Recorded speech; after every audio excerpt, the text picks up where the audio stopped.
कोई तीन संख्या है उनका योगफल 392 है। पहली तथा दूसरी संख्या का अनुपात 2:3 है, यानी पहली और दूसरी संख्या का अनुपात 2:3 है, और दूसरी तथा तीसरी संख्या का अनुपात 5:8 है। तो पहली संख्या क्या है? ठीक है, तो पहली संख्या क्या है? तो इसमें ना तो हमें पहली संख्या पता है ना दूसरी संख्या पता है, तो हम क्या करते हैं, माना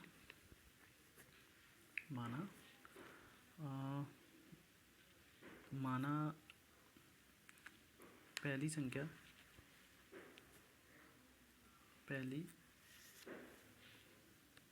संख्या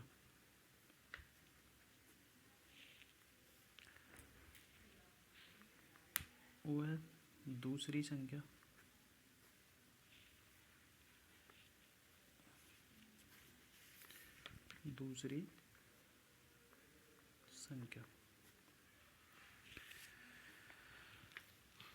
और तीसरी संख्या।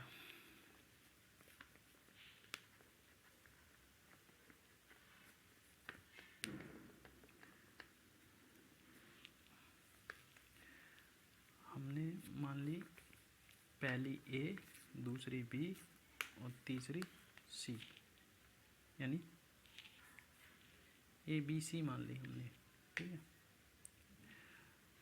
तो हम क्या करेंगे, इसमें दे रहा है पहली तथा दूसरी संख्या का अनुपात, तो हमने पहली ए मानी है, दूसरी बी मानी है, तो ए अनुपात बी बराबर कितना दे रहा है, 2:3। ठीक है, 2:3 दे रहा है। फिर क्या कह रहा है, दूसरी और तीसरी संख्या का अनुपात, यानी दूसरी ये तीसरी ये। ठीक है, यानी सेकंड ये हो गई और थर्ड आपकी ये हो गई। तो अब कह रहा है कि दूसरी तथा तीसरी संख्या का अनुपात, यानी B/C बराबर दे रहा है 5:8, है ना। तो हम क्या करेंगे, पहले तो हम क्या करेंगे, हम निकालेंगे अनुपात A, अनुपात B, अनुपात C, यानी अनुपात A, अनुपात B, अनुपात C। तो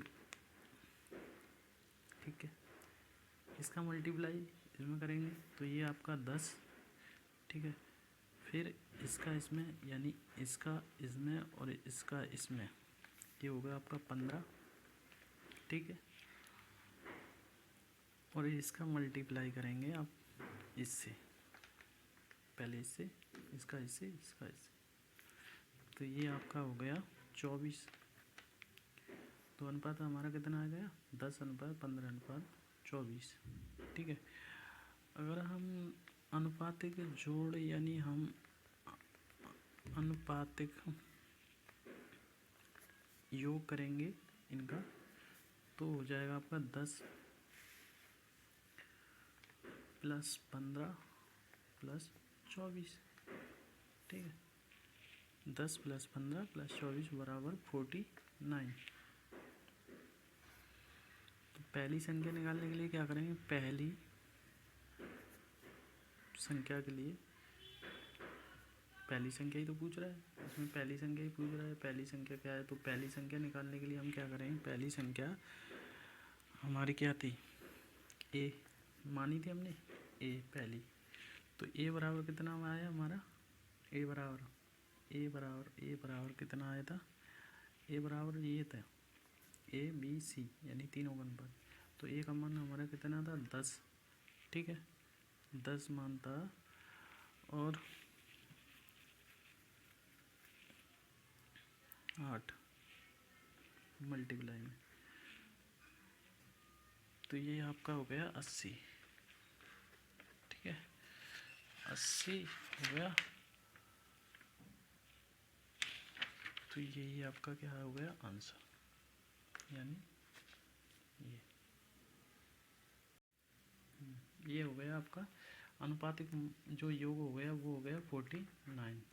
तो अब क्या निकालनी है हमने, तीसरी संख्या, यानी तीसरी संख्या। उसमें पहली संख्या निकाली थी, इसमें तीसरी संख्या निकालनी है। तीसरी संख्या, तीसरी संख्या बराबर क्या करेंगे हम, तीसरी संख्या यानी जो योग कितना दे रहा है, 3 संख्या, वो 392 है ना। तीसरी संख्या कौन सी है हमारे पास, 24। और जो ऐड आया है, मतलब जो हमने अनुपात के योग किया था, वो 49। जैसे कट जाए 7, 7 5 35 है ना, 7 5 35, यहाँ 4 और 7 6 यानी 6। फिर ये कट जाएगा आपका 7 से, 7 8 56, यानी ये हो जाएगा 8 × 24 बराबर, ये आपका हो गया 192। ओके, ऐसा ही कुछ होगा, ये आपका हो गया। ठीक है, समझ में आया।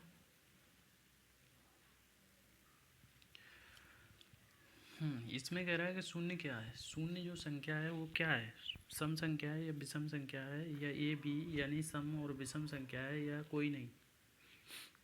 तो शून्य क्या है, शून्य हमारा वैसे देखा जाए तो वैसे सम संख्या है। ठीक है, अब वो सम संख्या कैसे है वो मैं बताता हूँ। ये आपका नोट करके लिख लेना, नोट बना के लिख लेना।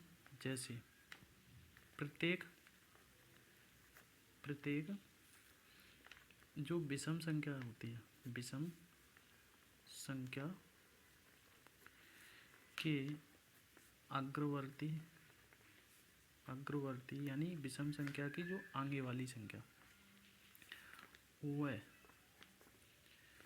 पूर्ववर्ती, पूर्व माने पीछे वाली, पूर्ववर्ती सम संख्या, सम संख्या आती है, सम संख्या आती है। वो कैसे आती है ये देख लो आप। जैसे हमने कोई लाइन खींची, ठीक है, हमारे पास यहाँ है क्या, शून्य यानी 0। ठीक है, इधर जो बढ़ेंगे वो भी 0 होगा, किसका, प्लस वाला। फिर 1 आएगा, फिर आपका 2 आएगा। इधर जाएंगे -1 और -2। ठीक है, तो इधर वाले होते हैं क्या, ऋणात्मक, और इधर वाले होते हैं आपके धनात्मक विषम संख्या। ओके, तो कहने का मतलब ये है कि शून्य क्या है, शून्य एक सम संख्या है। शून्य क्या है, एक सम संख्या है। ठीक है, और नोट करके लिख लो, पाई क्या है, पाई एक अपरिमेय संख्या है, अपरिमेय संख्या है। ठीक है, और एक और नोट करके लिखना चाहो तो लिख लो, 2 क्या है, एक सबसे छोटी सम संख्या है। ठीक है, और क्वेश्चन है हमारा दूसरा, चौथा। इसमें कह रहा है यदि m एक सम संख्या है, यदि m एक सम संख्या है ना, तो m-1 ये आपका है m -1, m-1 का गुणनफल 2 क्रमिक होगा, यानी क्या होगा, विषम संख्याओं का होगा, या पूर्व बड़ी संख्याओं का होगा, या पूर्व संख्याओं का होगा, या सम संख्याओं का होगा। ठीक है, तो हम देखते हैं m हमारी क्या है, m हमने मान ली एक सम संख्या है, f सम संख्या है। ठीक है, m सम संख्या है। जैसे m स्क्वायर हमारे पास -1 है, अगर हम इसे बराबर, जैसे मान लो m -1 करेंगे तो ये क्या आएगा, विषम संख्या आएगी। ठीक है, यहाँ विषम संख्या आएगी। अगर m+1 करेंगे तो क्या आएगी, फिर भी विषम संख्या आएगी, है ना। जैसे m सम संख्या है, सम संख्या है, m-1 करेंगे तो भी विषम आएगी। और m सम है तो सम में फिर एक जोड़ेंगे, यानी दो में एक जोड़ेंगे तो भी फिर विषम आएगी, ठीक है ना। तो इसका मतलब क्या हो गया, विषम संख्या।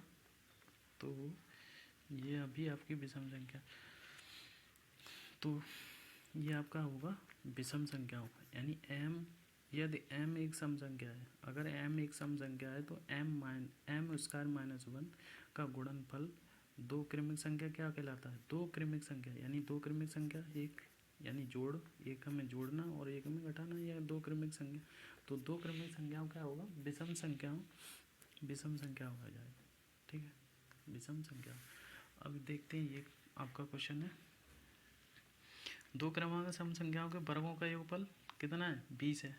दो क्रमागत वर्गों का योगफल, संख्याओं के वर्गों का योगफल 20 है, तो संख्या क्या होगी, यानी दो संख्याएं हैं उनके वर्गों का योगफल कितना है, 20 है, तो संख्या क्या होगी। तो देख करते हैं, जैसे माना दो क्रमागत सम संख्या, ठीक है, दो क्रमागत सम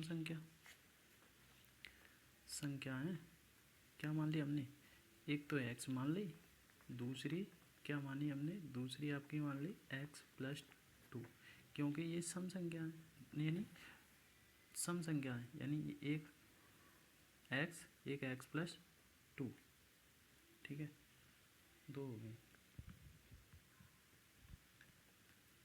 गई आपकी, ठीक है। अब इनके वर्गों का योगफल, इनके संख्याओं के इनके वर्गों का योगफल, जैसे हमारे पास x एक संख्या है तो x का वर्ग प्लस दूसरी क्या थी x+2, तो इसका वर्ग, ठीक है। अब इनका योगफल, इनका दोनों का योगफल कितना दे रहा है, 20 दे रहा है, ठीक है, 20 दे रहा है ना। तो फिर हम क्या करेंगे, 20 को या तो उस साइड बना लेना या इधर ले आओ, कोई नहीं उधर रहने दो। तो हम क्या करेंगे, मान लो 20 को हम इधर ले आते हैं, ठीक है, तो बराबर में क्या हो जाएगा, x², ठीक है, प्लस इसका जो वर्ग है इस पर वर्ग हो जाएगा x फिर उसका प्लस इसका वर्ग क्या हो जाएगा 4, है ना, 4x प्लस 4 यानी 4x+4 यानी 20, फिर हम 20 बराबर इसमें से कॉमन ले लेंगे तो ये हो जाए 2x², यानी 2 है, दोनों को कॉमन ले लिया हमने, 2x² प्लस 4x+4। अब इसमें ऐसा देखते हैं कि कॉमन कुछ आ रहा है तो कॉमन ले लेते हैं, हमने मान लिया कॉमन ले लिया, इसमें से 2 निकाल लिया तो क्या बचा x² प्लस क्या 2x+2, यही बचा ना। अब इसका क्या करें, इससे हम इसे हटा देंगे, यहाँ बचेगा 10 बराबर क्या रहेगा आपका x² प्लस 2x+2। इसे हम इधर ले आएंगे तो x² प्लस 2x माइनस के 8, यानी इसमें से कम हो जाएंगे 2, तो यहाँ बचेंगे क्या -8 बराबर हमारा 0, ठीक है। अब ये इधर करते हैं, 1 minute, x² plus 2x minus 8 बराबर 0, ठीक है, ये हमारे पास बचा। अब हम ये पीछे वाली जो संख्या होती है इसके ऐसे गुणनखंड करते हैं जिनका योगफल या तो 2 हो या इसे घट के 2 बचे या जोड़ के 2 हो। तो हम अगर 8 के अगर हम मल्टीप्लाई करेंगे तो 8 के मल्टीप्लाई करेंगे 2 × 4, अब 2 × 4 अगर 2 और 4 जोड़ते हैं तो 6 होते हैं, 6 हमारे पास है नहीं, तो हम करेंगे क्या कि x² प्लस यानी 4x में से माइनस 2x, यानी तभी तो 2 बच सकते हैं, -8 बराबर 0, ठीक है। अब क्या करेंगे, इसमें से हम कॉमन ले लें x+4 ठीक है, ठीक है। ये हमारा बचा, यानी इसमें से x कॉमन ले लिया तो ये बचा x प्लस 4, इसमें से 2 कॉमन ले लें तो यहाँ बचेगा x minus 4, minus minus plus हो जाए तो प्लस हो जाएगा, तो x प्लस 4 बराबर 0। अब ये आपका कॉमन हो गया दो कोष्टक, यानी x प्लस 4 और x प्लस 4, तो x प्लस 4 एक हो गया और दूसरा हो गया x माइनस 2, ठीक है। अब x माइनस 2 अगर हम लेते हैं इधर तो बराबर 0, यानी x बराबर 2,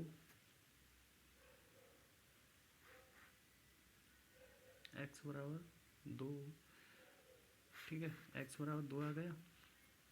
तो दूसरी तो आपकी हो जाएगी ये दूसरी सम संख्या, सम संख्या बराबर हो गई 2 प्लस 2 बराबर 4।